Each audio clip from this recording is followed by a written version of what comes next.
while we walk the pilgrim pathway. Clouds roll over, spread the sky. Then when traveling days are over, not a shadow, not a sign. When we all get to heaven, what a day of rejoicing that will be. When we all see Jesus, we'll sing and shout, shout victory.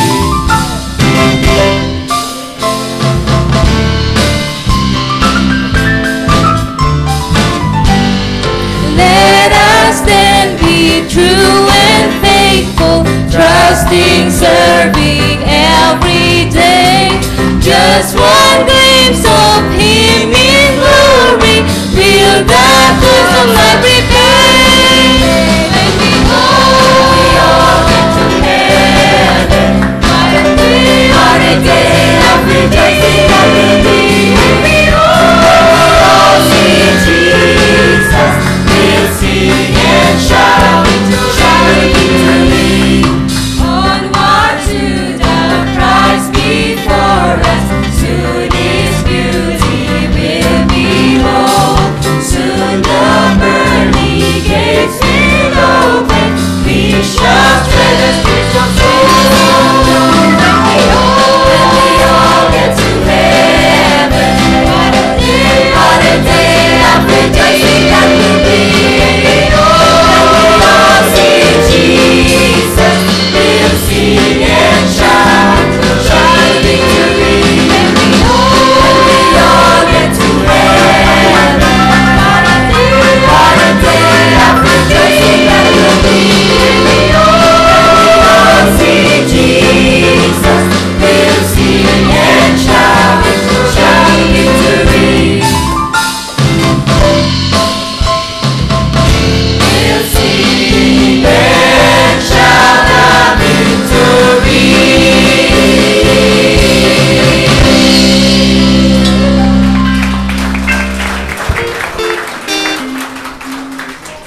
Amen. Praise God. When we all get to heaven, amen. What a rejoicing. Amen. How we will rejoice, amen, for that city. Amen. Praise God na inanda sa atin ng ating Panginoon. Amen. At ngayon naman po, tuloy na po tayo sa ating announcements. Amen.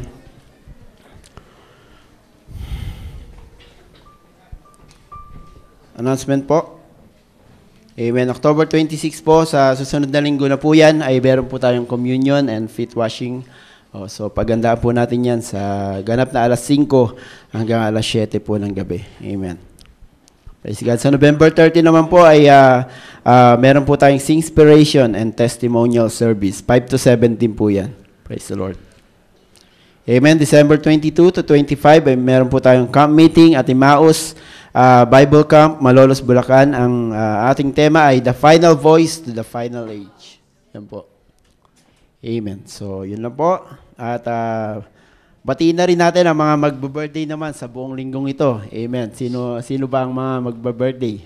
Amen. Amen. If I look after the sparrows, I will certainly take care of you. Luke 12, 6 to 7. Amen. Amen. Parang inaantok ako dun sa music. Amen. Sister Trinity Dumanon. Amen. So, October 19, ngayon po ay birthday niya po. Happy birthday. Kanina po, naghahanda po siya. At alam ko na tayo ay nabusog. At naway patuloy siya na gabayan ng ating Panginoon. Praise God. Sunod, Brother Nico de la Rosa sa Monday po. Birthday niya po. Amen. Happy birthday, Brother Nico. Praise the Lord. Conilyn Homicilio sa Monday din po, October 20. Amen. Sunod ay si Brother Carlo Ocate sa Tuesday naman po yan, October 21. Amen. Brother William Collado, October 22 naman po sa Wednesday. Amen. Praise the Lord. Brother John Gerlan, ang ating pong magiting na Sunday School teacher, sa Wednesday po ay birthday niya, October 22. God bless you. Amen. Sister Aning Adarayan, babatiin ko na naman. October 22, Wednesday. Happy birthday po. Amen. Sunod ay si Brother Rafael Dumanon. Amen. October 22 rin po, Wednesday. Happy birthday sa inyo. Praise God, Sister Shekinah Leonor. Amen. Birthday pa lang Sister Shekinah. Amen. Sa Thursday po yan, October 23. Happy birthday po.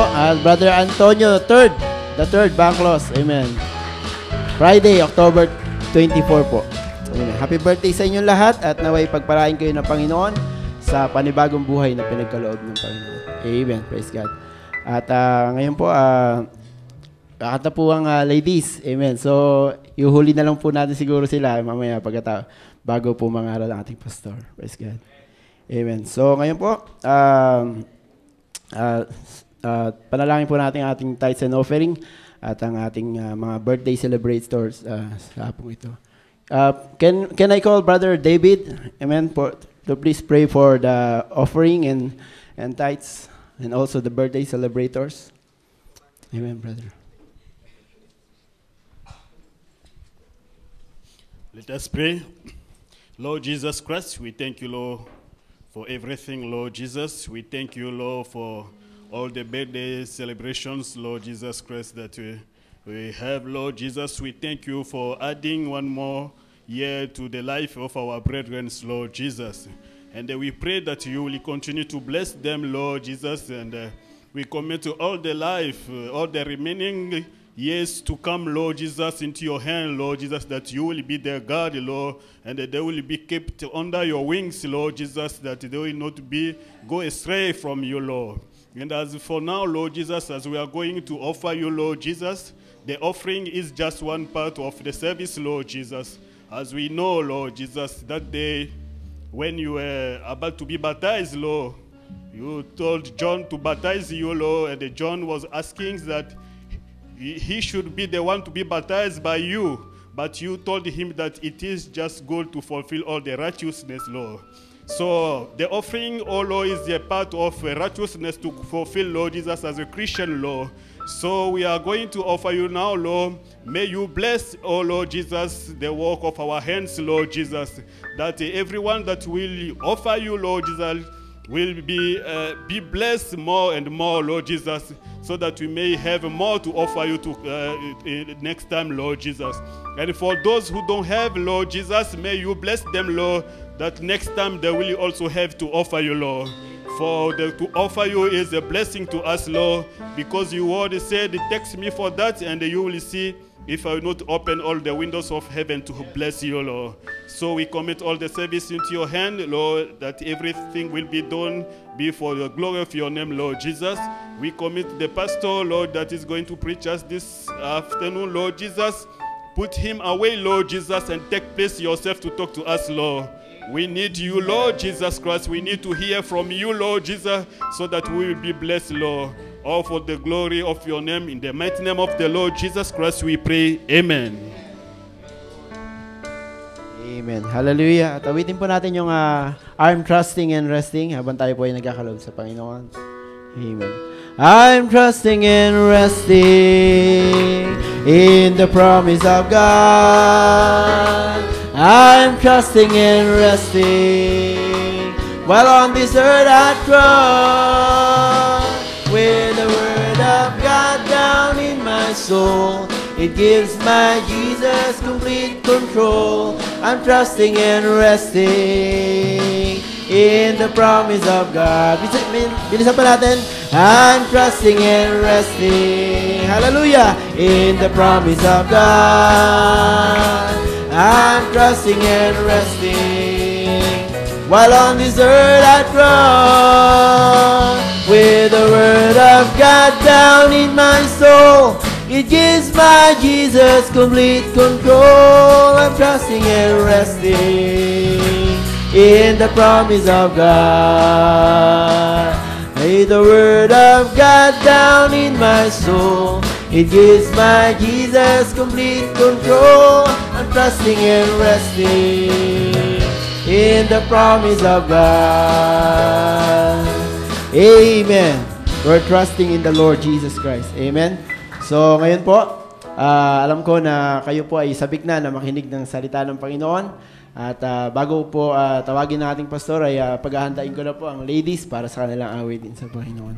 Amen. At pakisenyasan na lang po mga diakono ang ating pastor para po, amen. Praise God. Amen. Palakpakan natin ating Panginoon. Praise God. Salamat at sa walang sawang pag-awit ng ating mga kapatid. Amen. Para sa ating Panginoon. Praise the Lord.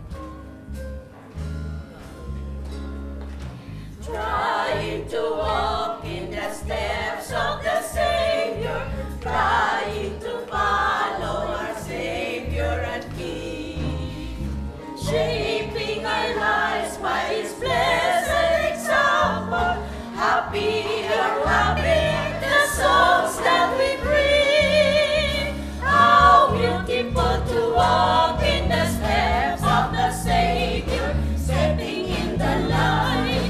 Stepping in the light, how beautiful to walk in the steps of the Savior, leading paths of life, pressing more closely to Him who is leading when we are tempted to turn from the way, trusting the arm that is strong to defend us.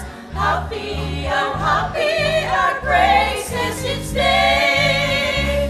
How beautiful to walk in the steps of the Savior, stepping in the light, stepping in the light. How beautiful to walk in the steps of the Savior, leading paths of life, walking in footsteps of gentle forbearance, footsteps of faithfulness, mercy, and love.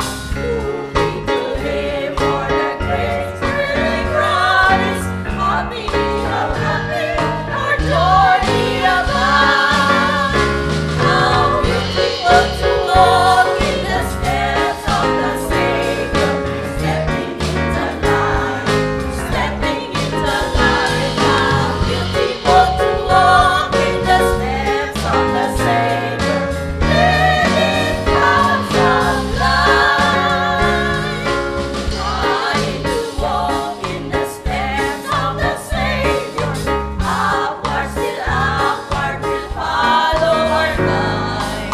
When we shall see that He is beauty, happy, our place at His side. How beautiful to walk in the steps of the Savior, stepping in the light, stepping in the light. How beautiful to walk in the steps of the Savior, leading paths of life. How beautiful to walk in the steps of the Savior, stepping in the light, stepping in the light. How beautiful to walk in the steps of the Savior, leading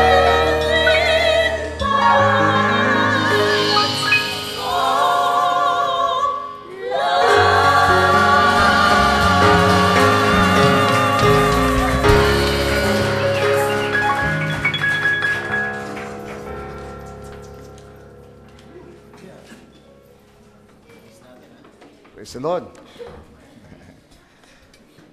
Amen. Salamat sa magandang panahon na binigay ni Lord sa atin ngayong araw. At kanina po binigyan kami ng magandang gawain ng ating Panginoon. Umasa kami na umasa tayo na muli sa gabing ito ay sasamahan niya tayo. Itutuloy niya yung inspirasyon na binigay sa atin kaninang umaga. Tayong lahat ay magsisitayo.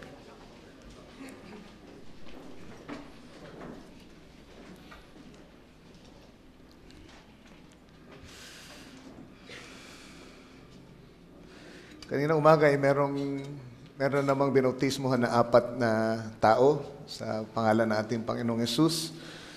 At sabi ko nga, mabilis na napupuno yung church.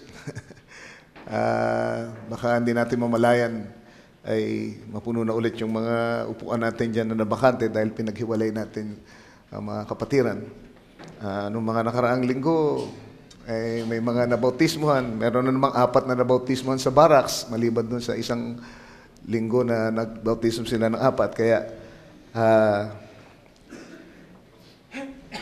sana po ay maging encouragement ito sa atin at makita natin ang layunin ni Lord kung bakit nagkaganito ang ating gawain. Amen. At sana hindi maging pangit na paligsahan, pero sana bawat grupo, yung sa umaga at saka sa hapon, ay magparamihan ng maaakay dito sa church, maihatid sa ating Panginoon.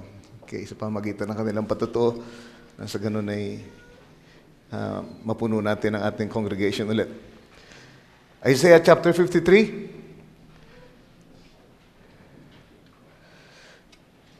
Verse 3. And then Job 23, verse 12. Tutuloy ko lang yung aking sinimulang kaninang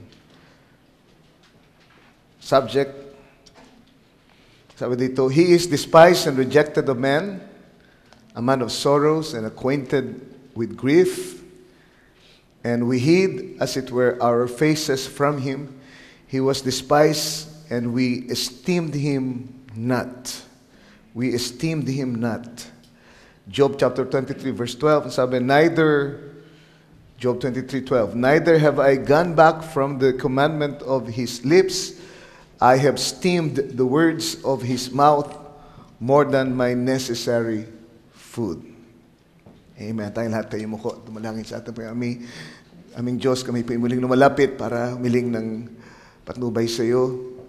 Panginoon, sakupin mo muli ang buong kongregasyon, aming isipan, aming puso. Sugo mo ang espiritu mo, lalo Panginoon sa iyong lingkod na naririto ngayon. Hindi ko po alam kung paano ko tatapusin ito, Lord, sa gabing ito, but umaasa ako sa iyong leading, Lord. And may you help the congregation also na makasunod sa iyong lingkod, Lord, makapagpatianod sa espiritu mo, sa daloy ng espiritu, para Lord, magkaroon kami ng pagkakaisa sa espiritu at magawa naming makipag-communion sa iyo ng totoo, Panginoon, sa gabing ito sa pamamagitan ng iyong salita. At habang pinapakinggan namin ang iyong malulhating salita, Lord, paganahin mo ang dakilang espiritu mo sa aming kalagitnaan. At among, Lord, gawin ito muli ang mga dakilang gawa niya sa gitna ng kanyang kaharian dito sa ibabaw ng lupa. Sa iyo po lahat ng papuri as we commit the service into your hands. In Jesus Christ's name. Amen. Ari tayo magsipo.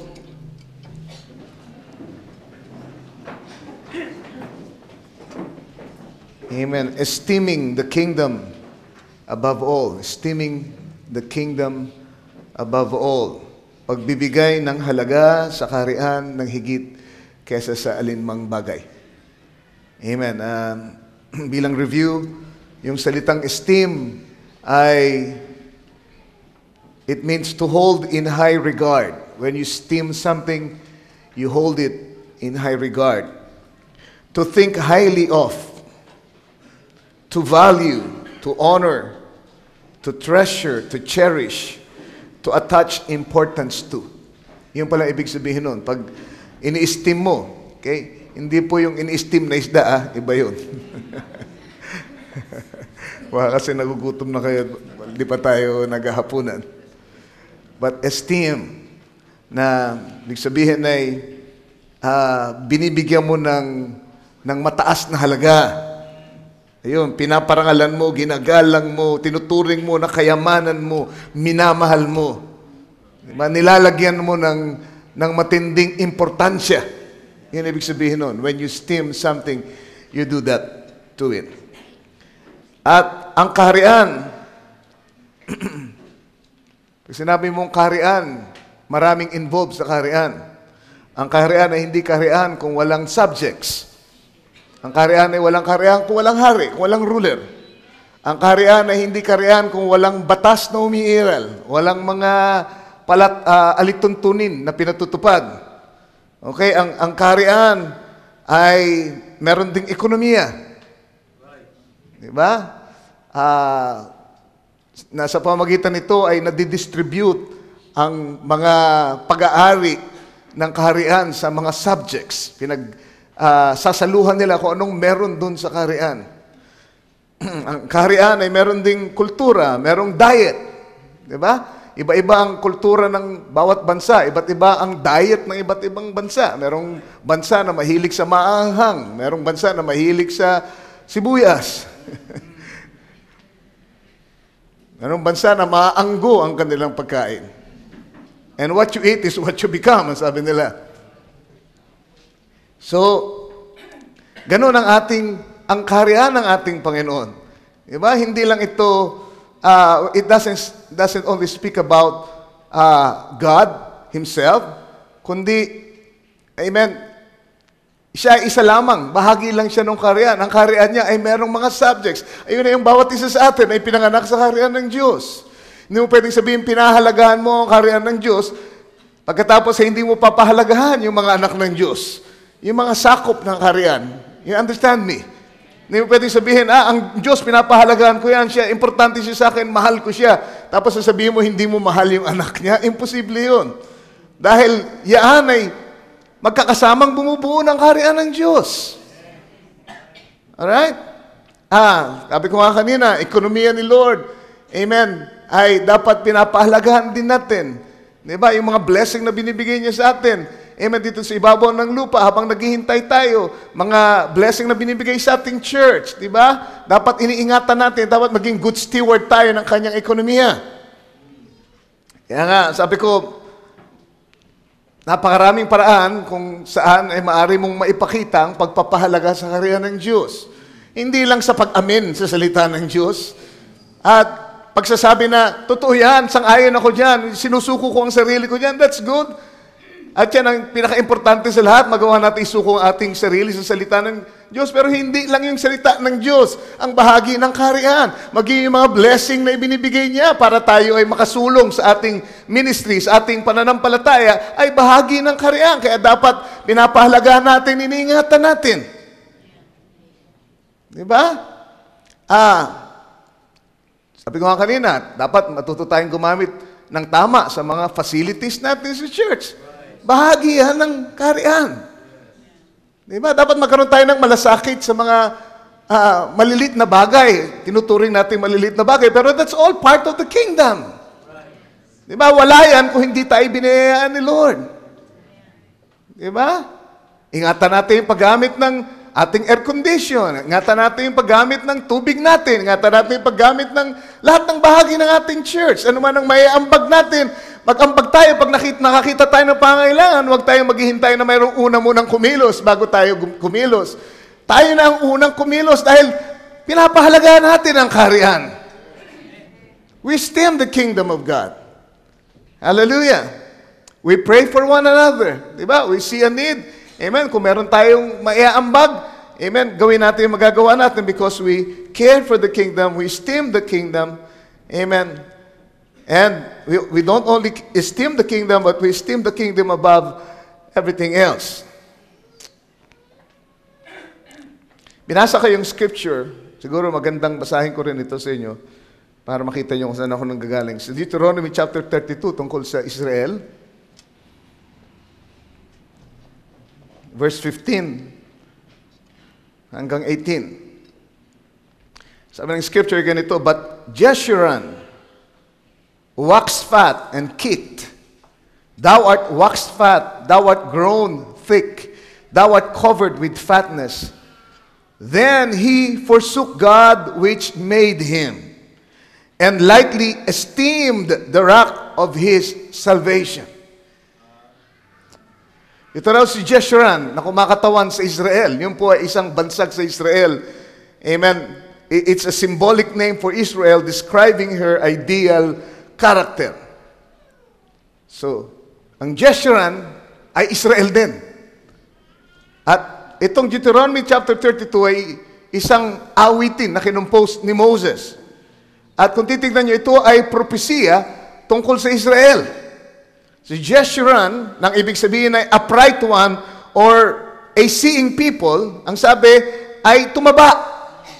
At sabi, nung siya'y tumaba, siya ay he kicked. Ibig sabihin he kicked. Parang he raised up his heel against his maker. Ibig sabihin nun, nagrebelde siya. Nagdabog siya. Yan ibig sabihin nun. He kicked. Hallelujah. Lumaban siya sa kanyang manlilika, sa kanyang Diyos. Amen. Siya ay sumalungat. Siya ay kumontra sa kagustuhan niya. Yun ang ibig sabihin nun. Pagkatapos siyang pagpalain, pagkatapos siyang tumaba sa pangangalaga ng Diyos, siya ay naghimaksik laban sa Diyos. At ang sabi dito, hindi lang siya sumipa, but thou art waxen fat, thou art grown thick, thou art covered with fatness. Lahat ay sumisimbolo sa tawag dito, pagsagana. At pagkatapos siya sumagana, he then forsook God which made him. Tinalikdan niya, kinalimutan niya ang Diyos na lumikha sa kanya. And, ang sabi dito, lightly esteemed.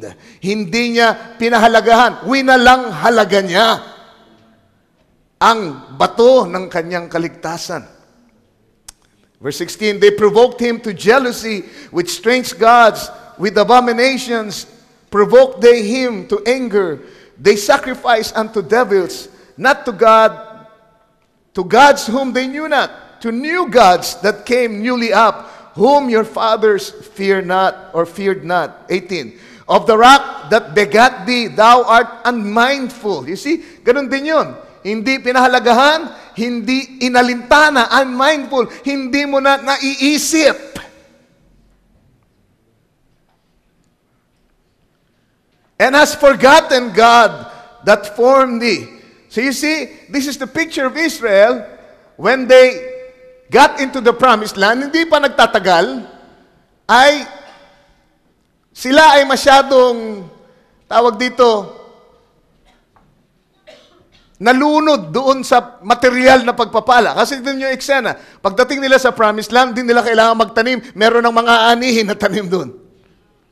Hindi nila kailangan magtayo ng bahay. May mga bahay na nakahanda sa kanila. Kailang papasukin na lang at titirhan nila. Diba? Meron na silang mga ubasan, meron na silang iba't ibang mga bagay-bagay na kakailangan sa buhay nila. Amen, na hindi nila pinagpagalan. What's that? Grace. The promised land is grace. Amen. Yun ang ibig sabihin nun. Nung tayo pumasok sa Espiritu ng Diyos, tayo bautismo sa Kanyang kaharian, amen, meron tayong mga nakamit na mga pagpapala na hindi natin pinagpagalan. Hindi mo pwedeng sabihin kasi pinagsikapan ko to, kasi nagsunog ako ng kilay, kaya nakamit ko ito. Hindi. Ang mga bagay na yan na nakamit nyo nung kayo pumasok sa kaharian ng Diyos ay ibinigay ng walang bayad sa inyo. Amen. Kapayapaan, kaligtasan. Can you say amen? Praise be the name of the Lord.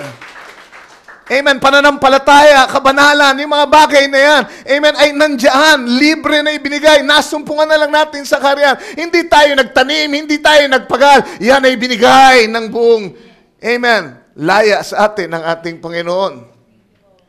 Amen. And not only that, ibang mga anak ng Diyos ay sadyang pinagpala rin materially.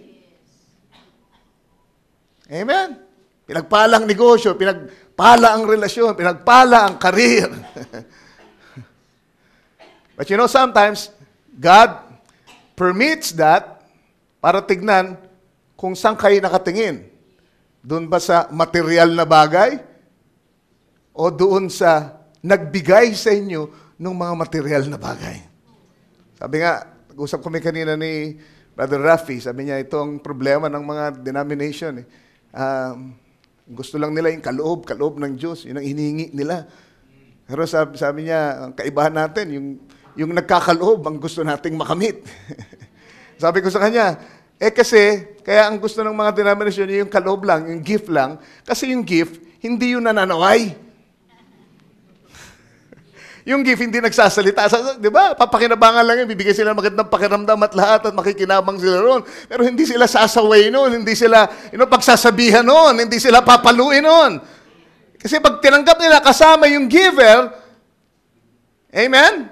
Aba, hindi sila pwedeng kung anong gusto nila ay masusunod.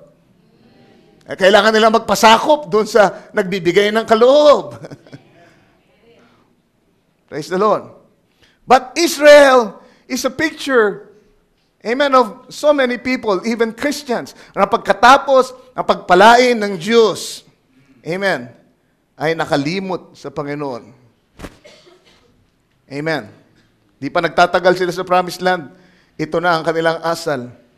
Sila'y sumisipa na sa Diyos. Sila'y, amen, hindi na nagbibigay ng halaga. Nakalimutan na nila ang Diyos na nagligtas sa kanila. Ang bato ng kanilang kaligtasan. Nakalimutan na nila. Amen, na hindi sa lakas nila sila nakalaya. Kundi sila inalalaya ng kanang kamay ng Diyos. Ay nandun pa rin sila sa pagkakaalipin at inaabuso ng kanilang mga Panginoon dun sa Egypt. It's not by strength, not by power, but by my spirit, saith the Lord. Pero pagka pinagpala ka na, amen, may tendency ang tao na makalimutan yung invisible hand na nasa likod. Lahat ng mga bagay. Bakit? Kasi makalupa, mortal, yung nakikita ang ating napapansin. Hallelujah. At nabibigyan natin ng higit na halaga yung mga bagay na yun. At nagpapakasasa tayo dahil sa marami, masaganang biyaya ng ating Panginoon. Amen? Hindi yung hirap ang tunay na pagsubok. Yung kayamanan minsan ay mas malaking pagsubok.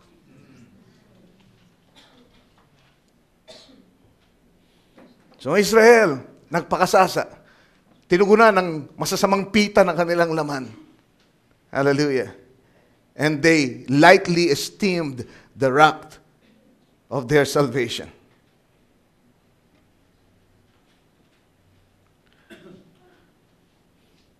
Sabi mo nga kanina, para silang aso na pagkatapos palakihin, alagaan, ay kinagat nila yung kamay ng nagpakain sa kanila. Huwag namang mangyari yun. Amen. Pagkatapos tayong alagaan, pagpalain ng Diyos, amen, ay walaing kabuluhan natin ang kanyang pagmamahal at tayo ay lumaban sa kanyang kalooban. Hallelujah. Huwag natin kakalimutan. Amen. Ang kamay na nagpakain sa atin. Proverbs 1:32 says, "The prosperity of fools shall destroy them." Hallelujah. Sana ako'y nangungusap, amen, sa mga wise virgins, hindi mga foolish virgins, dahil the prosperity of the fools shall destroy them. Amen. Kung kayo ay pantas, kung kayo ay marunong, kahit anong pagpapalang gawin ni Lord sa inyo, yun ay hindi nyo ikapapahamak. Yan ay tutuloy lang sa ikapupuri ng Diyos. At marami lang madadamay, amen, sa pagpapala sa inyong buhay. Bakit? Kasi hindi nyo kinakalimutan yung pinagmulan ng mga bagay na yan. Yun eh. Diba? Huwag nyong kakalimutan. Huwag niyong aalisin ang tingin niyo doon sa pinagmulan ng mga biyaya. Amen. From the source, huwag kayong mag-focus doon sa mga material na bagay na natanggap niyo. Amen. Dahil maaaring maging bitag yan upang hindi niyo maibigay ang karampatang pagpapahalaga sa Diyos. Hallelujah. Praise the Lord. Kaya nga sabi ko, ang iglesyang salat sa mga material na bagay, yun ang iglesyang mainit sa Diyos. Amen. Iglesyang salat sa mga bagay ng sanglibutang ito, amen, ay mas umaasa sa Diyos. Tendency ng tao, pagka meron na siya ng lahat, marami na siyang tinatangkilik, amen, iniisip niya, dahil sa aking pawis, dahil sa aking dugo, dahil sa aking luha, kaya ako nakamit ito. Kaya namin nakamit ito. Nagsikap kami, nagtulong-tulong kami. Pinagsikapan namin, ginawa namin ang magagawa namin. What's that? That's already is lightly esteeming God. Pagka ganyan ang pananalita natin, ay inaalis na natin yung kalulatian sa Diyos. Yung halaga ay inililipat na natin mula sa Kanya patungo sa ating sarili. Amen. Pakisabi mo nga sa akin kung saan galing yung dugo mo, saan galing yung luha mo, saan galing yung pawis mo. Galing pa rin kay Lord. Hallelujah. No wonder, sabi ni David sa Psalm 16 verse 8, Ito ay magandang susi para wag tayo matrap sa ganyang bitag ng kaaway. At tayo ay manlamig sa ating devotion sa ating Panginoon. Sabi ni David, Psalm 16 verse, I have set the Lord always before me, because He is at my right hand, and I shall not be moved. Amen? Palagi natin ilagay ang Panginoon saan? Sa ating harapan. Huwag natin kakalimutan. Amen? Siya ang pinagmulan. Hallelujah. Pahalagaan natin siya ng higit kesa sa anumang bagay. Sabi nga ni Job, higit kesa sa aking kinakailangang pagkain.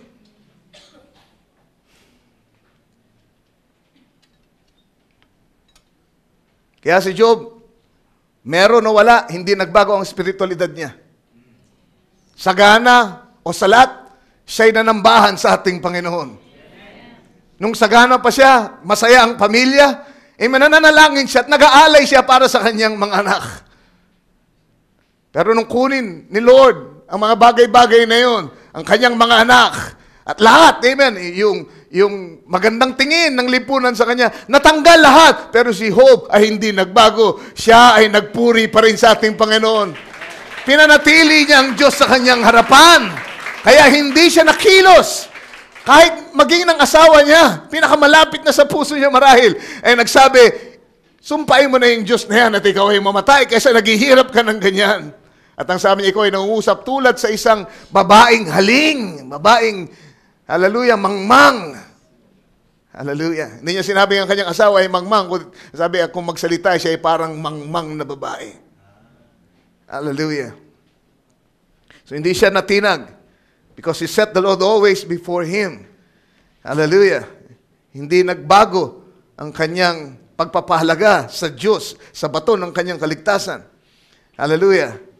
Mas mataas ang pahalaga mo sa Diyos. Ang kayo nang uso sa akin, ay magiging mas dakila din ang magiging katapatan mo sa Kanya. Mas mahalaga, mas mataas ang pagpapahalaga mo sa Diyos, mas dakila ang magiging katapatan mo sa Kanya. Hallelujah. So ang tanong sa gabing ito ay, nansaan ang kaharian ng Diyos sa priority ng inyong buhay? Pang-ilang pwesto siya? Yun eh. Kasi hindi naman natin tinatanggal yung gamit ng mga material na bagay. Hindi naman natin sinasabi na puros na lang tayo hallelujah dito at prayer at dito lang tayo manirahan sa church. Pero ang tanong nansaan ang Diyos? Nasaan ang kaharian ng Diyos? Sa priorities ng inyong buhay. Pangilan ba siya? Yun ang tanong sa atin ngayon. Psalm 17, Arise, O Lord, disappoint him. Verse 13. Cast him down, deliver my soul from the wicked, which is thy sword. From men which are thy hand, O Lord. From men of the world, which have their portion in this life, and whose belly thou fillest with thy hid treasure. They are full of children, and leave the rest of their substance to their babes. As for me, I will behold thy face in righteousness. I shall be satisfied when I awake with thy likeness. Ang sinasabi ng scripture dito, merong mga taong makamundo na sila pa ang nagkamit ng mas malaking bahagi ng mga kayamanan na inilagay ni Lord dito sa ibabaw ng lupa. Mga tagong kayamanan, ang sabi, yun ang bumubusog sa kanila. Hallelujah. Kung sino pa yung masasama, sabi nga ni David, sila ang pinagpapala. Nung likayin ng Diyos ang lupa, naglagay siya dito ng masaganang supply ng mga hidden treasures. Diba? Tulad ng ginto, ng pilak, ng diamonds, ng rubies, iba pang mga mahalagang bato. Hallelujah. Sabi ko nga kanina, yung ating nilalakarang lupa, amen, hindi natin napapansin, nilalakad-lakaran lang natin, pero may taglayan ng mga minerals at nutrients na kailangan para mag-survive ang natural life, para isustina ang natural life. Kung wala ang mga minerals na yan sa lupang yan, hindi mabubuhay ang halaman. At hindi mabubuhay ang mga hayop. At ultimately, hindi mabubuhay ang mga tao. Sabi ko, higit pang mahalaga yung kayamanan na nasa lupa kaysa doon sa ginto na inuhukay nila at mga pilak at lahat. Amen. Dahil pwede ka mabuhay ng walang ginto, pwede ka mabuhay ng walang silver, pero hindi ka pwede mabuhay ng wala yung 16 elements. Hallelujah. Pero nilalakad-lakaran lang natin. Amen. Ang nagmamay-ari ng malaking bahagi ng lupang ito na nagtataglay nitong kayamanang ito ay mga korap na politiko. Diba? Sabi ko nga, hindi hid treasures. Ang tawag ngayon sa atin yan, modernong panahon, hidden wealth. Pero lahat ay galing kay Lord. Pero sila ang nagkakamal, sila ang nagmamay-ari ng malaking porsyento. Amen. Bibihira ang mga anak ng Diyos na merong malaking bahagi dito sa lupang ito. Pero hindi sila nakipagsikuhan, hindi sila naiinggit. Dahil alam nila, amen, na sa dulo ay mapapasa kanila ang lahat ng ito because the meek shall inherit the earth. Hallelujah. Blessed be the name of the Lord.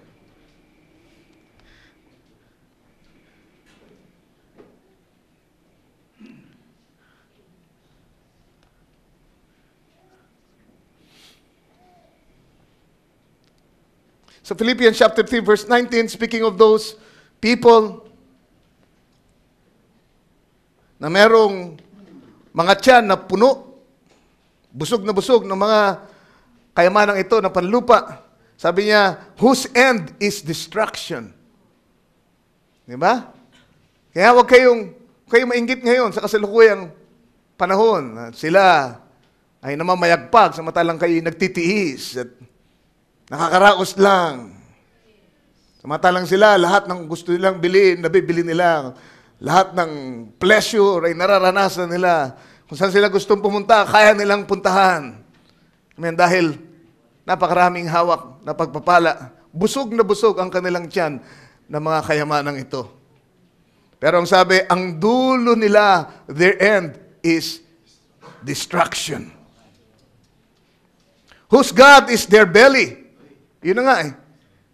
Yeah, puno ang kanilang tiyan ng mga material na pagpapala. And whose glory is in their shame, who mind the earthly things. Ayun yun. Yun ang kaibahan natin sa kanila. Amen? Sila ang bituka, ang tiyan ay puno ng material na mga bagay, makalupang kayamanan. Hindi lang yun. Ang laman ng isip palagi ay ano? Earthly things. Gumon na gumon sila sa pagkita, sa, pagsisimula ng isang racket para mas lumago ang negosyo at lalong yumaman at walang kakontentuhan. May pag nakuha yung unang bilyon nila, palagay nyo, titigil na yan? Hindi. Dahil ang palagay nila, nakuha na nila yung formula para yumaman. Sabi ng isang kilalang in-check dito sa ating bansa, amen, na may-ari ng maraming malls. In-interview siya. At ang sabi niya, alam nyo, ibibigay ko lahat ng pag-aari ko, mag-iiwan lang ako ng 2 milyon. Kung meron sa akin makapagbibigay ng formula kung paanong bumalik sa 18. Alam niyo kung bakit? Kasi pag 18 siya, alam niya na kung paanong palaguin yung 2 milyon. At mas maraming kayamanan ng may ipon niya kung babalik siya sa 18. Hindi ko alam kung alam niyo kung sino yun. Ha? Ang isip nila, amen, ay puros makalupang bagay. They mind earthly things. Praise the Lord, natutokso na akong puntahan. Kasi alam ko ang formula. Ano yung formula? Yung message. Pagka tinanggap mo yung message, ang sabi, babalik ka sa 18. 19. Kaya lang, hindi dito sa lupang ito ngayon, sa sibilisasyon na ito. Doon sa kabilang buhay, wala nang negosyo ron. Pero we have the answer. We have the formula. Kung tatanggapin mo ang kaharian ni Lord, ang kanyang salita. Amen. Ang sabi, babalik ka niya sa pinakamaganda mong itsura, pinakabata mong state, pinakamalusog na kalagayan. 18 hanggang 21. Kita mo, nagkamal na, pinakamayaman na, hindi alam yung meron kayo. Hindi taglay yung... Sinong tunay na mayaman kung ganon?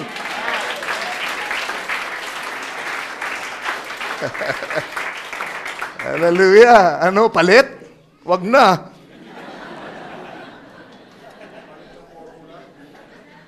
Alam mo yung formula ng pagmamayaman, di mo alam kung paano bumata. Whose end is destruction? Whose God is their belly? Whose glory is in their shame? Who mind earthly things? For our conversation, and conversation there is citizenship, is in heaven. Ang pagkamamamayan natin ay nasa langit. From whence also we look for the Savior, the Lord Jesus Christ, who shall change our vile body, that it may be fashioned like unto His glorious body, according to the working whereby He is able even to subdue all things unto Himself. Amen. Ang sabi, yung mga masasama, yung mga makamundong tao na ang palaging iniisip ay temporal na mga bagay. Amen. Ang sabi, ang dulo nila ay pagkawasak. Pero tayo na ang pagkamamamayan ay mula sa langit, ang dulo natin ay hindi pagkawasak, kundi isang bagong katawan. Amen. Their end is destruction. Our end is construction. Amen. Praise the Lord. Sama ko si Brother Joshua sa construction business. Dahil ang sabi, papalitan ang ating katawan. Magiba man ang katawang ito na pansamantalang kinaroroonan natin. Isang munting tolda, sabi merong isang gusali na naghihintay, isang bahay, naman walang hanggan, ginawa ng Diyos sa kalangitan. Hallelujah. Pupunta sila doon sa kanilang reward, pupunta tayo sa ating reward. Pili kayo, sino nyo gusto? Kaninong papel ang gusto nyong gampanan dito sa dalawang grupong ito? Hallelujah. For where your treasure is, there will your heart be also. Matthew 6, verse 21. Hallelujah. Si David, kita niyo ang kanyang treasure? Ang treasure niya ay wala dito sa mga bagay ng sanglibutan. Higit niyang pinapahalaga ng kaharian ng Diyos. Binigyan siya ng kaharian na literal dito sa ibabaw ng lupa. Pero ang kinikilala niyang tunay na kayamanan niya ay ang kaharian ng Diyos. Dahil, ang sabi niya dito, di ba sa Psalms na binasa natin kanina, ang sabi, Psalm 17, itong mga taong ito, puno ng mga, amen, ng hidden treasure ang kanilang tiyan. Pero ang sabi niya, but as for me, verse 15, 17:15, I will behold thy face in righteousness. In other words, ito ang mahalaga sa akin. Hayaan mo silang mabundat sa mga bagay ng sanglibutan. Hayaan mong, yun ang kanilang isipin araw at gabi. Mapuno sila'y magumon. Can you say amen? Sa mga bagay na ito. But as for me, ang gusto ko ay ang mamasdan ang iyong mukha sa katuwiran. Amen. And I shall be satisfied. Amen. This is another first, hindi makamundo ang pagkauhaw niya. Ibang pagnanasa niya. I shall be satisfied not with those things, but I shall be satisfied when I awake with thy likeness. You see? Spiritual. Abay, para sabihin niya ng isang hari na alam kung paanong yumaman. Alam kung paano magkaroon ng kapangyarihan. Alam kung paano magkaroon ng impluensya. Alam kung paano magkamal ng mga bagay na sanglibutan. Alam niya kung paano magkontrol ng mga pag-aari. Pero ang sabi niya, hindi yun na magsasatisfy sa akin. I shall only be satisfied when I awake with thy likeness. Ano yun? Hallelujah. Ang katangian ng Diyos. Ang buhay ng Diyos. Amen. Na ililipat sa Kanya at maiuukit sa Kanyang sariling pagkatao. Kapag nalipat ang wangis at ang, amen, pagkatulad ng Diyos sa Kanyang buhay, sabi, yun ang magpapasiya sa akin. Doon ako makakuha ng satisfaction. Amen. Kaya merong awitin dyan, di ba? Inano natin yung Pinaktis natin kanina. Pwede ba natin kantahin? Sandali.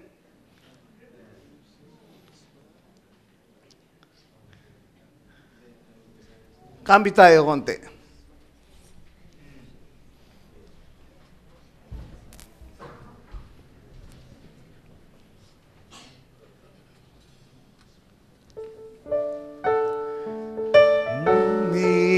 I will behold thy face in righteousness.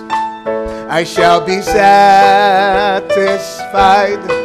when I awake with thy likeness. I want to be just like you, Lord. So as for me, I will behold face. At diba, awitin mula sa iyong puso. Amen. For me, I will behold thy face. Lakas niyo mag-awit. Dali lang yung kawitin. Amen. Patutunan. I'll be satisfied when I awake with your likeness. I want to be just like you, Lord. So as for me, I will behold thy face. Kailang awit. Lakas nyo. Yes, Lord. Oh, God. That will be our satisfaction. When I awake, I want to be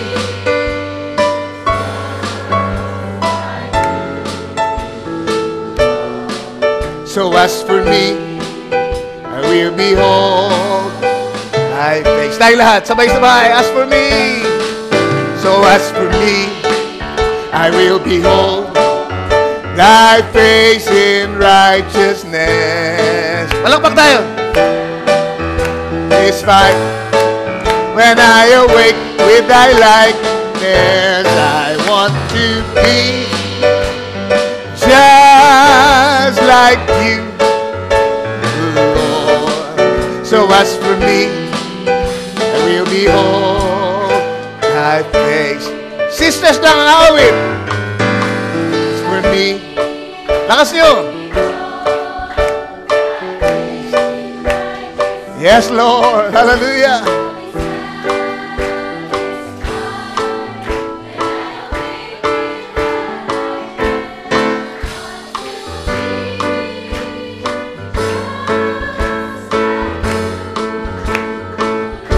Amen. Very good. My brothers, awit. As for me, I will behold thy face in righteousness. I shall be satisfied when I awake with thy likeness. I want to be just like you, Lord. So as for me, I will behold thy face. Sama-sama from my heart. Hallelujah. Me, I will behold, glory, thy face in righteousness. Hallelujah. Satisfied when I awake with thy likeness. I want to be just like you. Yes, Lord.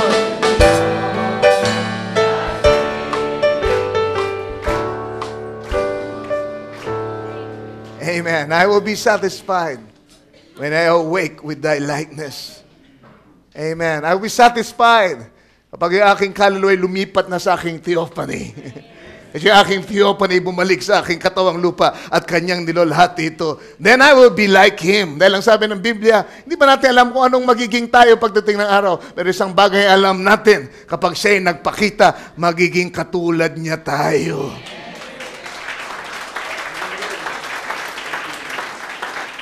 Hallelujah. Matthew chapter 6 verses 19. Pababa ang sabi ng ating Panginoon, lay not up for yourselves treasures upon earth, where moth and rust doth corrupt, and where thieves break through and steal. But lay up for yourselves treasures in heaven, where neither moth nor rust doth corrupt, and where thieves do not break through nor steal. For where your treasure is, there will your heart be also. Verse 31, therefore, take no thought, saying, what shall we eat? Or what shall we drink? Or wherewithal shall we be clothed? For after all these things do the Gentiles seek. Yung Gentiles dito ay kumakatawan sa mga unbelievers, yung mga walang relasyon kay Lord. But seek ye first the kingdom of God. Ang sabi ng ating Panginoon. Verse 33.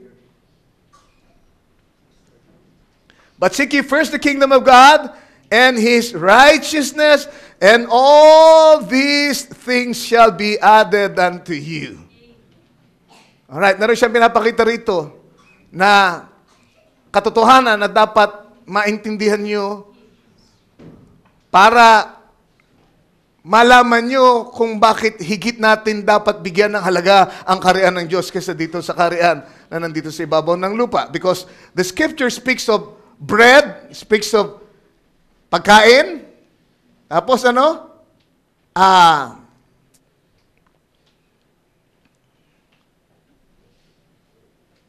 Right, this is a verse. Alright, so verse 31, ang sabi, huwag kayong mag-alala na nagsasabing anong kakainin namin, anong iinumin namin, at ano ang ipangbibihis namin, anong idadamit namin.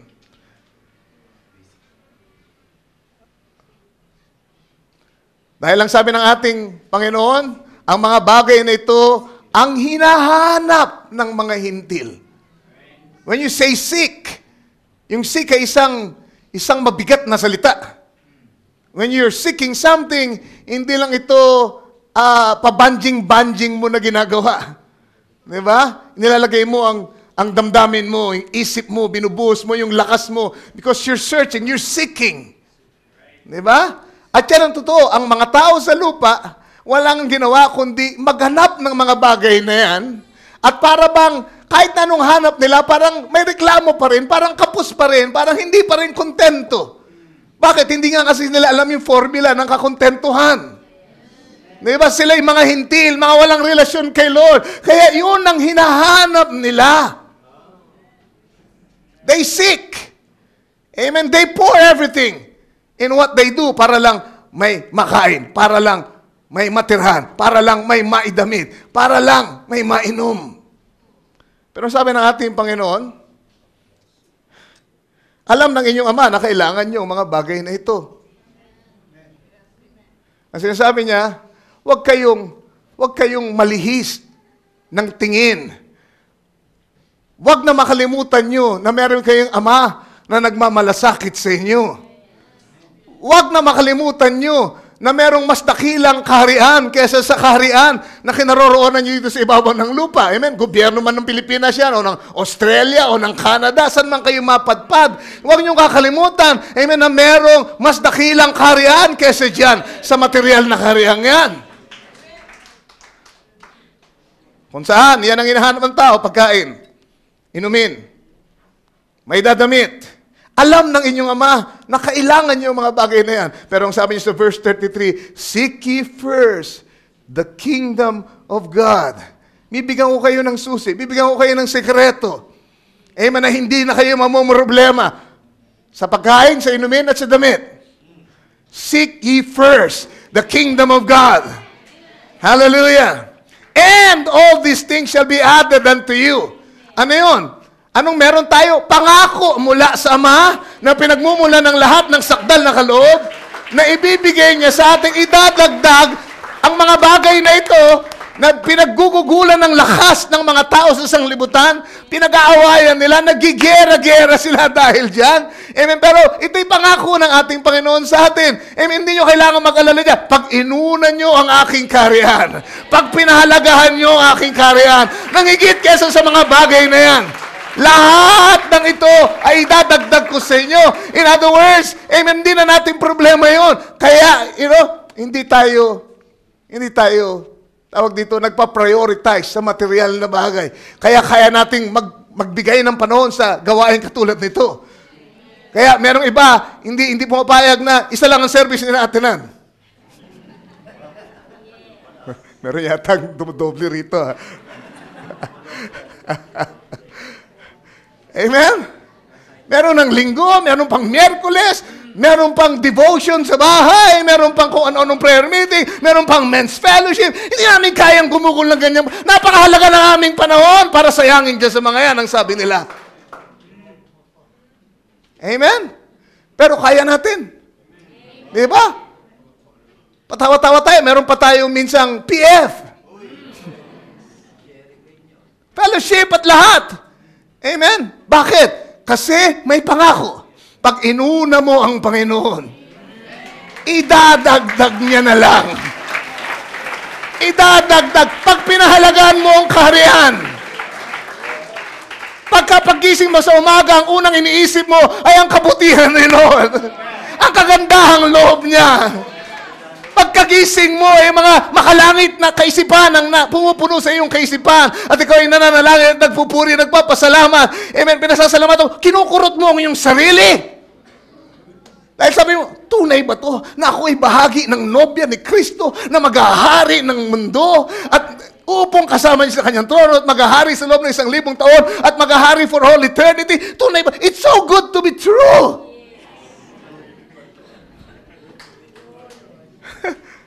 But it's true. Yun yun, isipin nyo ang pagpapala na ibinigay sa atin dahil sa pananampalataya. Parang too good to be true. It's so true. Amen, totoo ba yun? Napapalitan na, kurutin nyo yung sarili minsan, totoo ba to? Para ba yung mga tumama ng loto, kumpara dito sa ating kinamamanghaan, abay, walang kwenta yun. Diba? Hindi sila makalimutan. Sabihin, 240 million na ang halaga ko ngayon. Tumama siya ng loto. Wala yan. Amen? Mas hindi ka panipaniwala. Magiging eternal ito. Magiging may-ari ako ng langit at lupa. Tagapagmana ng langit at lupa. Amen? Yung 240 million mo, bibigay mo sa akin yan. Amen. So good to be true. Amen. Think of those things. Makalangit na bagay. Hindi yung paggising mo sa umaga. Di ba, mainit na ulo mo kasi ang dami mong kailangang tapusin na deadline.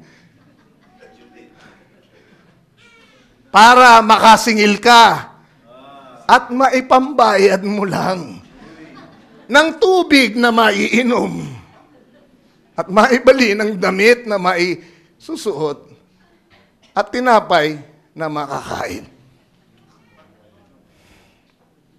Hallelujah. Kung wala tayong pangakong ganito, baka nakikipagsikuhan tayo sa kanila ngayon. Hindi nyo ako makikita siguro dito. Kasi kung walang pangako si Lord na idadagdag niya ang mga bagay na ito, kailangan kong pakainin yung anak ko. Puro walang trabaho yung anak ko ngayon eh.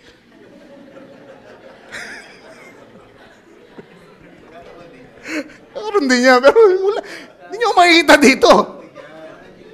Diba? Magsusunod ko ng kilay at diba? I-stretch ko yung sarili ko ng sobra-sobra para lang kumita ako dahil mayroon akong responsibilidad. Ipagsigawan ako, makipagpersahan ako, at kung kailangan mag-under the table, gagawin ko siguro dahil walang pangako. Di ba? Pero dahil may pangako, inuuna natin ang karya. Hallelujah! Amen! Isipin nyo kung hindi nyo tinigil ang pag-aalala nyo. Nagkadamit din naman kayo, nakakain kayo. Ilang taon nang nakalipas, kumakain kayo. At umiinom kayo. Di ba? Praise the Lord. Yung araw-araw na ginawa ng Diyos na nag-aalala kayo, ay dagdag lang ng stress at antrepresyon. Amen? pagtiwala natin, tanggapin natin pangako, ang kinin natin, kung uunahin ko siya, dadagdag niya ang lahat ng bagay. Amen. Now, wag naman kayong masosobrahan. Ang sabi, kung uunahin nyo, hindi sinabing, sa church na lang kayo tumira. At magbasa na lang kayo ng Biblia, buong araw at magdamag. At lumuhod na lang kayo at dumalangin dahil darating ang mga biya. Hindi, mali yun. Perverted scripture. Sabi, unahin nyo lang siya. Pag pinagtapat, yung appointment sa trabaho, saka yung schedule ng church, sinong mas pinapaalagahan? Alin? Aha. Praise the Lord. Sayang pagkakataon. Overtime to. Diba? Overtime to. Linggo, pumasok ka. Meron ng gawain pagka linggo ng gabi.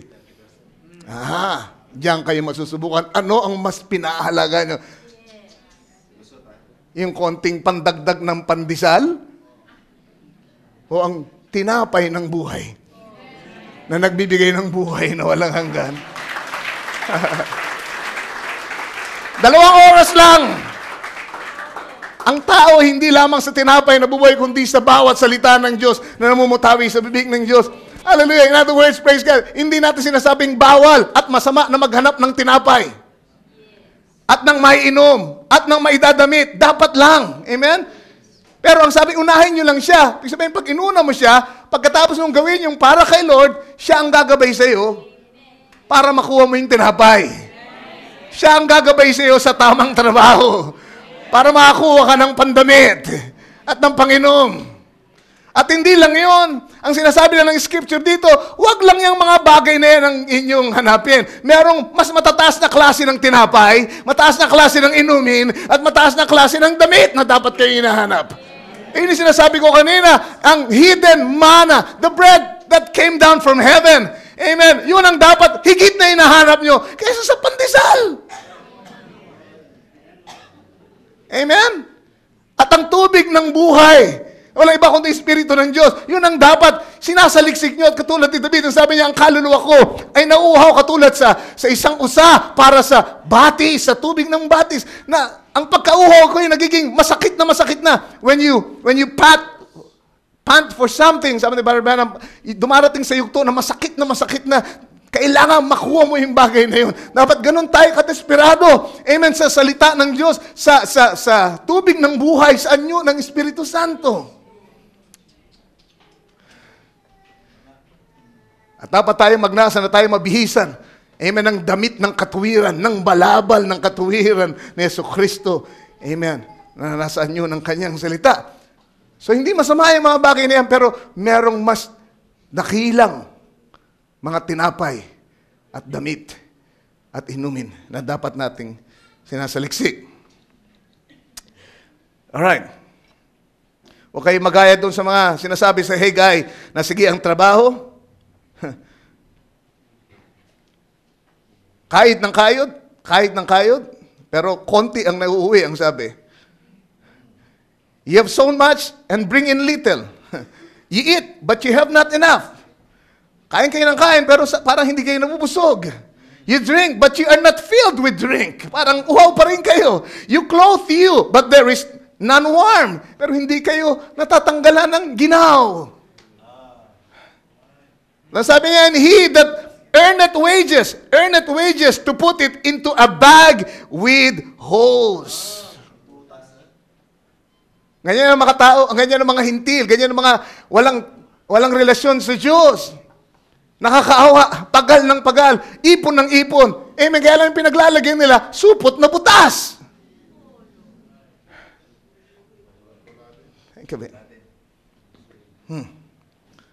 Kaya pala sabi ng ating Panginoon, huwag kayong mag-ipon ng kayamanan na ninanakaw, tinatanga, at kinakalawang. Ipon kayo ng kayamanan na hindi maabot ng mga bagay na ito. Sabi sa Biblia, walang hanggan sa langit, mana na hindi nasisira. Amen. Alright. Meron nakapagsabi, the average person crucifies himself between two thieves. Ang average person daw, pag sinabi mong average, hindi yan bride. Ang bride kasi hindi average eh. Ha? Average person crucifies himself between two thieves. Ang eksena ng Kalbaryo, si Kristo nakapako sa pagitan ng dalawang magnanakaw. Ano yung dalawang magnanakaw na yun na kinapapakuan ng average person sa mundo? The regret of yesterday and the worries about tomorrow. Yun yun. Diba? Pag ikaw ay tawag dito, kinukulong ng pag-aalala sa mga natural na bagay, ikaw ay namumuhay tulad sa mga Hiteno. Amen. To worry about natural things is to live like heathens. Huwag tayong maging mga average person na nakapako sa pagitan ng dalawang magnanakaw na ito. Amen. Yung mga nakaraan, sana ganun, sana ganyan, sana ginawa ko yan. At inaalala naman yung hinaharap. Ano kayang mangyayari bukas? Kabagabag na nila lang. Hallelujah.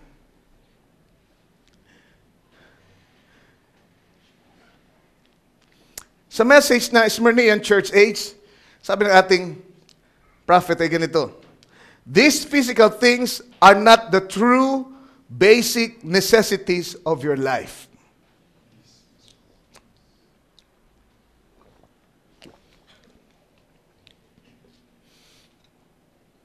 These physical things are not the true basic necessities of your life, for a man's life consisted not of the things he possesses,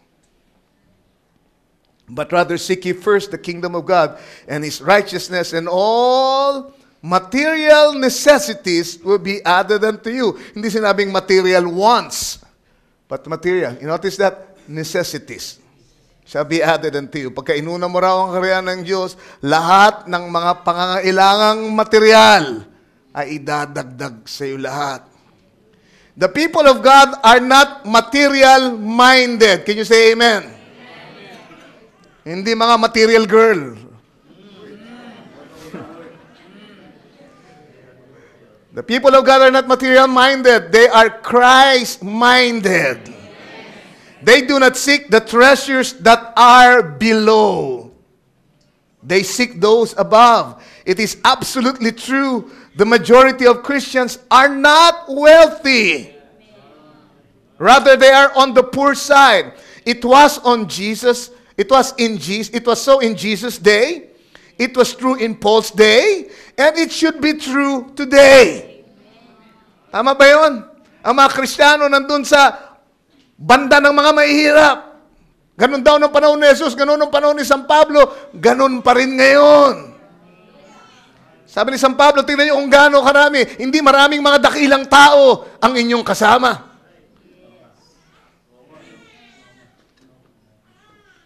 Oh, sabi niya, it is not too true today for the Laodicean age. Hindi raw totoong-totoo ito ngayon sa Laodicean age. Amen? For the Laodicean age is one of vast wealth, where often the criterion of spirituality is an abundance of earthly goods. Para daw dun sa mga Laodiceans, ang kanilang sukatan ng espiritualidad ay yung kasaganahan ng mga lupang mga kayamanan. Ang sabi niya, how rich the church is in goods, but how poor in spirit. Blessed be ye poor, for yours is the kingdom of God. The kingdom of God is not meat and drink. It is not material. Kaya hindi tayo doon nag-emphasize sa material na bagay dahil yan ay temporal. Kaya yan, huwag nyo yung ipunin. Dahil anumang maiipon nyo na material dito, maglalaho, mawawala. Sabi ko nga, amen, ang bahay masusunog. Ang pera sa bangko, malulusaw pagka naroon ng bank run, pag nagkaroon ng krisis. Amen? Hallelujah. Ang popularidad, natatapos. Nalalaos ang mga sikat. Ano mang bagay na maipon nyo na material, ay mawawala, maglalaho. Ang sabi sa Biblia, ang mundo at ang kalulatian nito ay, pati ng mga masamang pita nito ay maglalaho lahat. Pero yaong sumusunod, tumutupad ng kalooban ng Diyos, ay mananatili magpakailanman. Hallelujah. So the kingdom of God is not meat and drink, it is not material, it is within us. A rich man is rich in God, not in worldly things. Ang tunay na mayaman ay yung mayaman sa Diyos. Hallelujah. Nebuchadnezzar's vision. Daniel, kung maalala yung chapter 2, I think it is. Nakita ng isang imahe. At doon sa imaheng yun, yung image na nakita niya, binubuo ng iba't ibang klase ng metal. Mula sa ulo, pababa hanggang sa paa. Yung una ay ginto, pagkatapos ay pilak, if you remember? Pagkatapos ay naging bakal, iron, at pagkatapos ay naging iron and clay. At yung mga metal na yun ay kumakatawan sa mga bayan o mga bansa naging pinakamakapangyarihan nung kanilang panahon. Alright? Yung ulo ay wala iba kundi ang Babylon. Pagkatapos ay Medes and Persians. Alright? Pagkatapos ay ang Grecian empires. Alright? Empire. And then pagkatapos ay ang Roman Empire. Pagkatapos ay ang Rome at ang pagsasama ng Rome at saka ng Protestantism. Amen? Yung global world system na pinapairal ngayon, yan, kontrolado ng Rome lahat. Kaya nagsama ang putik at saka bakal. Merong bahid ng bakal sa lahat, sa buong kalupaan. Yun ang ibig sabihin nun. At yung bakal ay Rome. Kontrolado niya ang buong lupa. Kaya bakal at putik dun sa paa. Naintindihan nyo? Alright? Ganito ang prinsipyo niyan. Yung pinakamataas na bahagi ng image na siyang pinakamakapangyarihan nung panahon niya ay kailangang mag-giveaway doon sa sumunod na imperyo dahil naging mas makapangyarihan na yung imperyong yun. Naintindihan nyo? So, kailangan isuko niya yung kanyang kapangyarihan. Kailangan magpasakop siya, magbigay daan siya para doon sa paglitaw ng mas makapangyarihang bansa. At sila ang namayagpag nung panahon yun. Pagkatapos ng Babylon ay ang Medes and Persians. At pagkatapos ng Medes and Persians, kailangan magbigay daan, amen, sa mga Griego.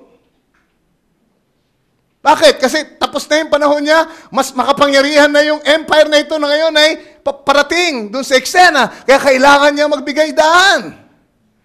At pagkatapos, yung Grecian Empire ay kailangan magbigay daan sa Roman Empire. Bakit? Kasi humina na siya at merong mas malakas na kaharian na dumating.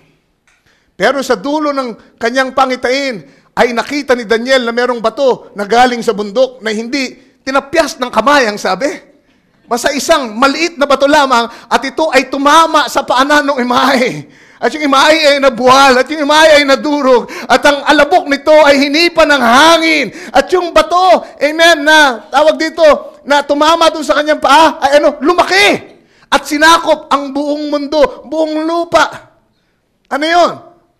That stone is none other than the kingdom of God.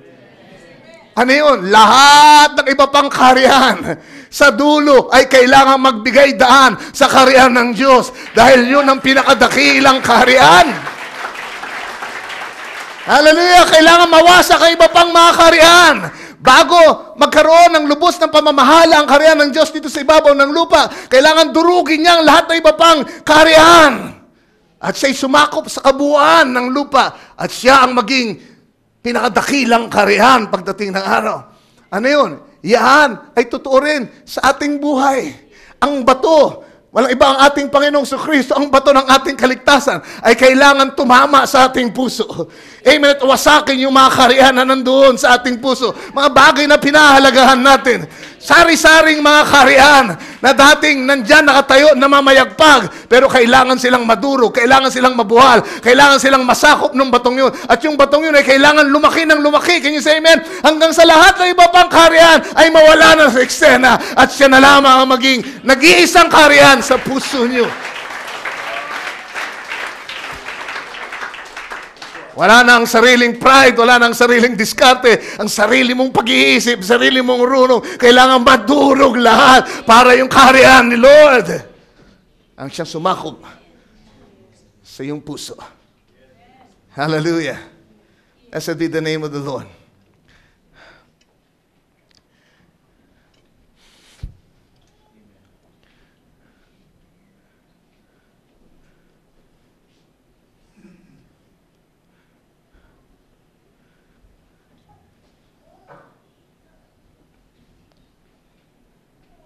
Tingnan ko kung saan ako pwede magtapos. Wala na tayong oras.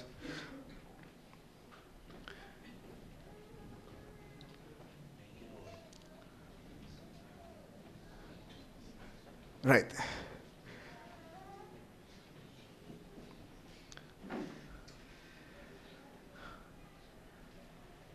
Ang kaharian ng Diyos ay tinulad ang ating Panginoong Kristo sa dalawang bagay. Number 1, tinulad niya ito sa 3 takal ng harina. Tinulad niya ito sa, ano yung leaven sa Tagalog? Libadura. Na inilagay niya sa 3 takal ng harina. At yung harina ay kailangan mo ng, the meal had to be kneaded. K-N-E-A-D-E. Ibig sabihin pala nung need ay masahin. Yung harina ay kailangang masahin. Kailangang pigain. Kailangan durugin. Can you say amen? Hallelujah. Yung harina, kailangan durugin ng gusto at masahin bago mailagay yung libadura sa kanya. Alright, sabi sa Matthew 13:33, ganito ang pagkakasabi ng ating Panginoon. Amen. Another parable spake he unto them, the kingdom of heaven is like unto leaven, which a woman took and hid in 3 measures of meal, till the whole was leavened. Alright? So, kailangang madurog muna yung harina, masahin muna yung harina, bago mailagay yung libadura, at pagkatapos na mailagay yung libadura, ang sabi, ang kabuuan ng tinapay ay nalibaduruhan. Ibig sabihin nun, yung libadura ay parang ang kaharian ng Diyos. Na kailangan muna, bago ito mailagay sa ating buhay, kailangan ay masahin muna tayo. Durugin muna tayo. Can you say amen? Sumunod muna tayo sa kamay ni Lord.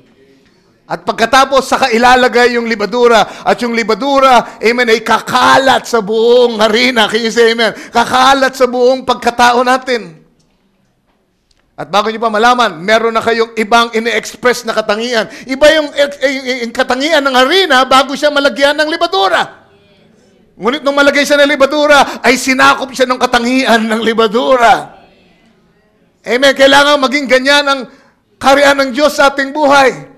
Amen. Bago ito'y mailagay sa atin, kailangan ready tayong magpadurog. Ready tayong, amen, hallelujah, magpapisil, magpapiga. Can you say amen? Kailangan maging sunod-sunuran tayo. And then pag nilagay ni Lord ang kaharian, ay sasakupin niya bawat bahagi ng ating buhay. Hanggang sa yung dating tayo ay wala na. Ang sabi, ang lahat ay naging pawang bago. And we become a new creation in Christ. Amen. That's the kingdom of God. Kaya ang sabi ng ating Panginoon, hindi ito pagkain o inumin. Ang kaharian ng Diyos ay nasa inyong kalooban. Ang kaharian ng Diyos ay ang salita niya na naging kapangyarihan sa pamagitan ng Holy Spirit at nabuhay sa inyo dahil tinanggap nyo at kayo nalibaduruhan. Diba? Positibong libadura ito. Kaharian ng Diyos. Tinulad ni Lord ang kaharian niya sa libadura. Amen. Nakakalat sa inyong buhay at siya na ang makikita. Matthew 13. Tinulad din ang kaharian sa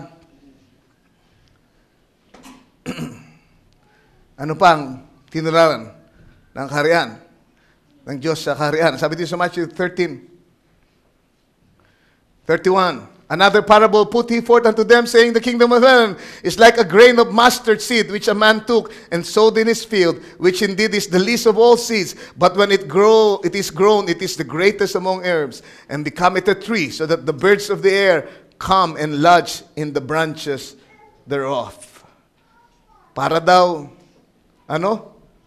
butil ng mustasa, binhi ng mustasa na kinuha ng isang lalaki pagkatapos ay hinasik sa kanyang bukirin. At yung binhi ngayon napakaliit, hindi mo namamalayan. The kingdom of God doesn't come with observation. Hindi palaging merong, malaking pangyayari, nakapansin-pansin. Minsan yung tunay na nakapasok sa kaharian ng Diyos ay yung mga taong, unti-unting nababago. Hindi namamalayan. Hindi nagpapalabas sa church. Hindi maingay sa church. Pero hindi mo namamalayan, siya'y natamnan na. Can you say amen? Hallelujah! Ng mustard seed sa kanyang puso. At yung mustard seed ay lumalaki na, lumalago na. Can you say amen? Tumutubo na. Amen. Una, ang center of attraction ay hindi yung mustard seed. Hindi mo napapansin yung mustard sa kaliitan nito eh. Diba? Ang napapansin mo ay yung lupa, yung bukid. Pero pag tumubo yung mustard seed, sabi ito ay lalaki ng gusto at magiging puno. Can you say amen? At pagkatapos ay lalabay ang mga sanga. Anong mangyayari? Hallelujah, matatabunan na yung lupa. Hindi na yun ang attraction. Yung maliit na binihi na kaharian ng Diyos ay tutubo sa buhay mo at sasakupin. Tatakpan na yung lupa hanggang sa hindi na ikaw ang nakikita, kundi ang Diyos na.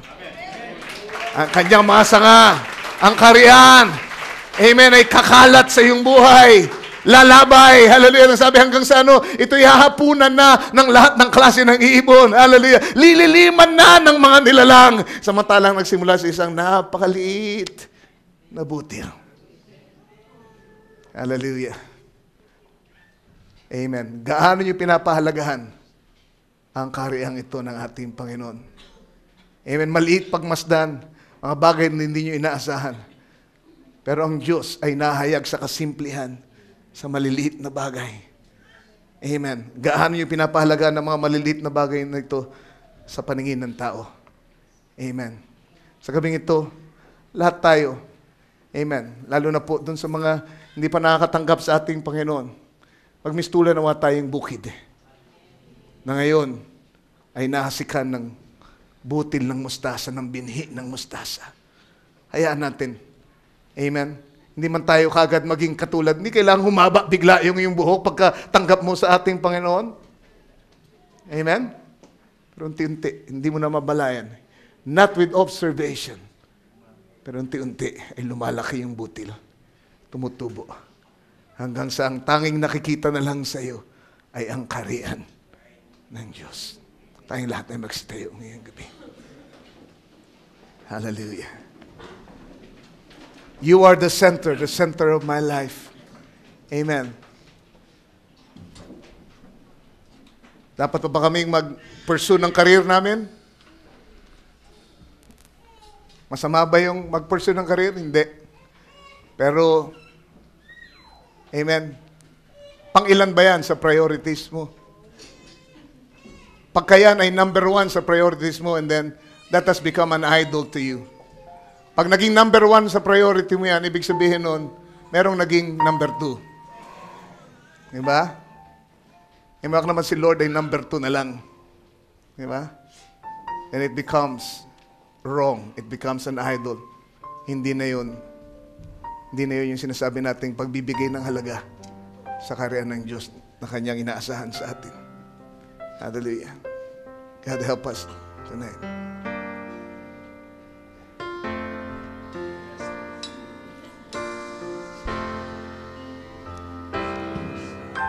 Have a million things to do. Everything gets placed in front of you. But Lord, it's not my desire to see it go that way. Hallelujah. Help us, Father. So I'll rearrange priorities, seeking for your will down on my knees, giving you the first place, knowing it's your strength I can't replace. You are the center of my life, and you're the reason why. Help me, Lord. I can live more abundantly. Oh, let there be nothing, yes, Lord, nothing placed before you, so I can see you in plain view. I want to do everything through Christ, the center of my life. Yes, Lord, hallelujah. I begin my day with prayer. You have never failed to meet me there, and all the other things of life just seems to work out. Hallelujah. Eyes are fixed on you and you alone. Lord, please come and rule upon this throne, so that in this life of mine, yes, Lord, hallelujah, I can feel your presence all the time. You are the center of my life. Yes, Father, you're the reason why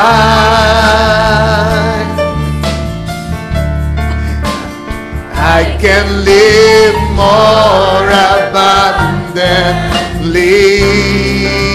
Oh, let there be nothing, oh, nothing placed before you, so I can see you in plain view. Glory to God. I want to do everything through Christ, the center of my life. Amen. We can have to meet somebody just from our hearts as we worship Him. You are the center. You are the center, the center. Habang sinusuri natin ang ating priorities ngayong gabi,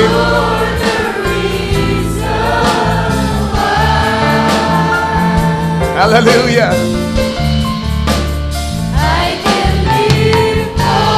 Yes, Lord. Oh, let there be nothing, oh, nothing placed before you, so I can see you in plain view. I want to do everything through Christ, the center of my life.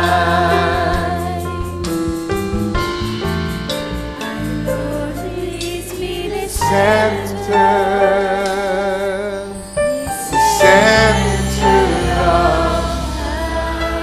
Hallelujah.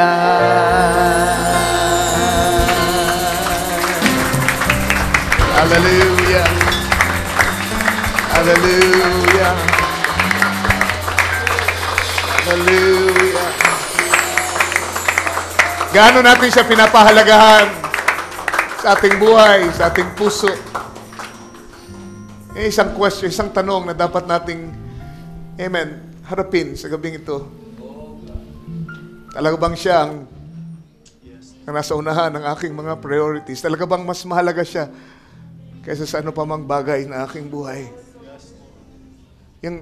Yung paraan ng pamumuhay niyo yung nagpapakita kung yan ay totoo o hindi. Kung sakaling yan ay hindi totoo, kung sakaling na-delegate nyo, na-relegate nyo ang Panginoon sa mas mababang lugar, nawa ang mensaheng ito ay mag-convict sa inyo para kayo magpakumbaba sa kanyang harapan at sabihin, Lord, hindi ka karapat-dapat sa pangalawang pwesto, Lord. Dahil, Panginoon, kami ay nilagay mo sa unang pwesto sa iyong buhay. Kami ang pinakamahalagang bagay para sa iyo. Na iniwan mo ang kalulatian sa langit, iniwan mo ang lahat para ikaw ay bumaba sa lupa. Ang sa ganun ay matubos mo kami. Inalay mong sarili mong buhay, Panginoon. Dahil yun ang iniisip mong katumbas, Panginoon. Katumbas na pantubos. Dugo mo, Panginoon. Nang iyong mga anak na ngayon ay naririto. Nawa, Panginoon, ay huwag naming makalimutan yun. Hindi kami pangalawa sa iyo. Hindi kami pangatlo. Kami ay una. We are the apple of your eye. Panginoon, malaki ang aming pagkukulang kung ginawa ka naming pangalawa, pangatlo, pang-apat. Patawarin mo po kami. Tawarin mo mga anak mong naririto, mga kabataan, na nagugugol ng mas maraming panahon at mas malaking bahagi ng kanilang energy, ng kanilang talento, ng kanilang dunong, Panginoon, sa mga bagay ng sanglibutan kaysa sa paglilingkod sa iyo. Mga kabataan na iniligtas mo, sinama mo sa assembly, binigyan mo ng buhay na pag-asa, pero nung sila'y makatapos sa pag-aaral marahil, nagkaroon ng magandang trabaho, ay wala ka na, Panginoon, doon sa plano nila sa inaharap. Wala ka na sa eksena. Tatawagan ka lang pagka may problema, Panginoon. Tatawagan ka lang pag nahihirapan sila. Pero wala ka. Wala ka sa plano na binubuo nila. Panginoon, patawarin mo siya. Tulungan mo siya sa gabing ito na magpakumbaba at umamin. Panginoon, nagkasala ako. Nakakahiya na nagawa ko yun samantalang ako ay inuna mo. At Lord, kaming lahat, one time or another, ay nagkulang sa pagpapahalaga sa iyo. Panginoon, sa gabing ito, nawa magkaroon ng revival sa aming puso. Revival ng pag-rearrange, Panginoon, ng priorities. Para maipakita namin, Lord, sa iyo, na ikaw ang pinakamahalaga sa amin. Tulungan mo kami from this night on. Humihingi kami ng biyaya. Lord, babalik ka namin sa tamang lugar mo, Panginoon. Tamang lugar mo. Katulad nung Lord, mustasa, ng butil ng mustasa, pag nailagay siya sa tamang lugar, tamang atmosphere, tamang posisyon. Oh God, siya'y tutubo, siya'y mananakop, siya'y lalaki. At Lord, tatakpan niya ang lupa. Yun ang aming nais na mangyari, Lord. Mailagay ka sa tamang lugar mo sa aming puso. Doon sa tamang spot, number one spot, Lord. At ikaw ay lalaki, sasakupin mo kami. O dakilang bato, tumama ka, Panginoon, sa mga bagong kaharian ay tinayo ng mga anak mong narito, Lord. Hindi nila namalayan, nagtayo sila ng ibang mga kaharian. Pero ngayon, Ama, hayaan mong tamaan sila ng bato ng iyong kaharian at durugin lahat ng kaharian ito sa kanilang buhay. At ikaw ay lumaki, ikaw ay manakop sa aming buhay. Hanggang sa ang kabuuan namin ay masakop mo na at ikaw na lamang ang makita, Panginoon, sa aming buhay. Grant it, Father, I pray. Huwag mo lampasan ng sinuman. ang walampas ng sino man, Lord. Hindi lang po mga unbeliever ang aming pinakausap. Higit yung mga dati ng believer, Lord. Yung mga dating mainit sa iyo. Mga dati, Panginoon, kung maglingkod ay ganun na lamang. Bakit kung kailan mas sumagana, mas madali ng buhay, mas maluwan na, Panginoon, ay mas naging malamig sila sa paglilingkod? Hindi kaya katulad ng Jeshurun that we have slightly steamed you. Pagkatapos na kami, patabain mo, palusugin mo, at balutan mo ng kalusugan at kasaganahan. Oh Father, tumitingala kami sa iyo muli para ayusin ang bagay na ito. Ngayon, we say, ikaw ang pinagmulan ng lahat na ito. Wala kaming taglay kundi galing sa iyo. At kami sa iyo dapat naglingkod. Kami dapat sa iyo, Panginoon, gumugol ng lahat ng meron kami. Dahil ito, sa iyo nanggaling. Ikaw ang bato ng aming kaligtasan. Hindi namin makakalimutan. Ikaw ang may likha sa amin. Ikaw ang nagbigay ng anyo sa amin. At di ka namin dapat kalimutan kailanman. We love you, Father. In Jesus Christ's name. Amen. Let there be nothing placed before you. Habang dinidismiss natin ang church, amen, magkamayan tayo, just sing it from your heart. Yes, Lord. Amen, remember, isang linggo na lamang ang ating schedule sa hapon. Susunod na linggo, uling linggo natin. Unang linggo ng Nobyembre, sa umaga naman tayo atin morning service natin. God bless you. Amen. Hallelujah. Maganda kayo para sa ating communion next Sunday. The center of my life. You're the reason why. I can live more abundantly. Oh, let there be nothing placed before you, so I can see you in thank you. I want to do everything through Christ, the center of my life.